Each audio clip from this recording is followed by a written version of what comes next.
गांव के उस आखिरी कोने में जहां से सूरज की पहली किरण सबसे देर से पहुंचती थी, वहीं एक पुराना सा कच्चा घर खड़ा था।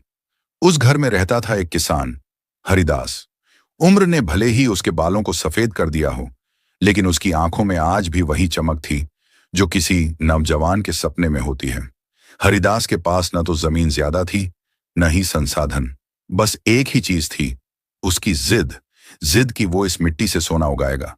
गांव के लोग अक्सर उसका मजाक उड़ाते थे। अरे हरिदास, तेरी जमीन तो पत्थर जैसी है, उस पर तो घास भी नहीं उगती, तू फसल की क्या उम्मीद रखता है?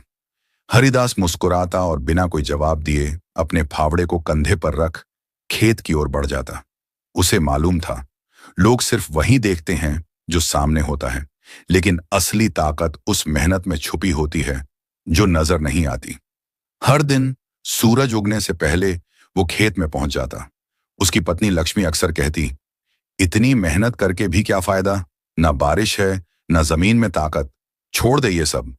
लेकिन हरिदास हर बार यही कहता, लक्ष्मी, मिट्टी जब तक हार नहीं मानती तब तक किसान भी हार नहीं मानता। देखना, एक दिन यही जमीन हमें अमीर बना देगी। उस साल भी बारिश कम ही हुई थी। गांव के बाकी किसान शहरों में मजदूरी के लिए निकल पड़े, लेकिन हरिदास ने खेत नहीं छोड़ा। उसने कुआं खोदने की ठान ली, बिना मशीन, बिना मदद, सिर्फ फावड़ा, बेलचा और अपने हाथों की ताकत से। दिन बीते, हफ्ते बीते, महीने बीत गए। जब गांव वाले लौटे तो देखा, हरिदास ने अपने खेत में कुआं खोद डाला था। एक दिन शाम को उसके बेटे गोपाल ने पूछा, बाबा, सब लोग तो छोड़ चुके हैं, आप क्यों नहीं मानते कि यह जमीन बेकार है? हरिदास ने मुस्कुराकर कहा, बेटा, जमीन कभी बेकार नहीं होती। बेकार होते हैं वो लोग जो उसे समझ नहीं पाते। अगर मेहनत सच्ची हो तो पत्थर भी अंकुरित हो सकता है। कुएं से पानी निकलने लगा। हरिदास ने खुद ही छोटी सी नहर बनाकर खेत में पानी देना शुरू किया। अब बारी थी बीज की। लोगों ने कहा, हरिदास, तेरी जमीन में बीज डालना मतलब पानी में नमक घोलना है।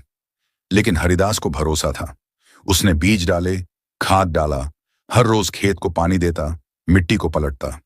दिन रात एक कर दिया। एक महीने बाद छोटे छोटे पौधे जमीन से बाहर झांकने लगे।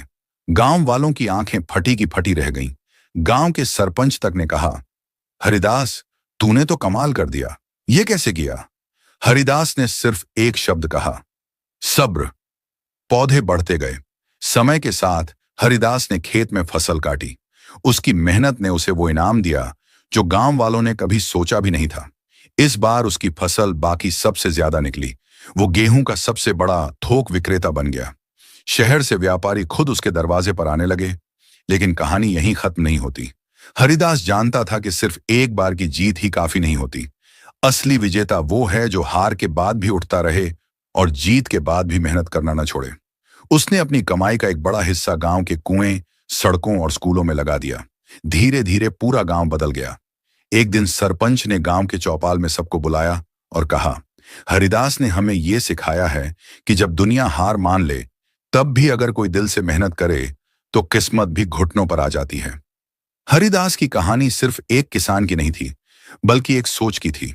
वो सोच जिसने ये साबित कर दिया कि हालात चाहे जैसे भी हों, अगर इरादे मजबूत हों तो मिट्टी भी सोना बन जाती है। और यही है असली किसान की पहचान। वो सिर्फ फसल नहीं उगाता, वो उम्मीद बोता है, मेहनत सींचता है और विश्वास काटता है। धीमी आवाज में समापन। कहानी खत्म नहीं होती, क्योंकि किसान की जिद कभी खत्म नहीं होती।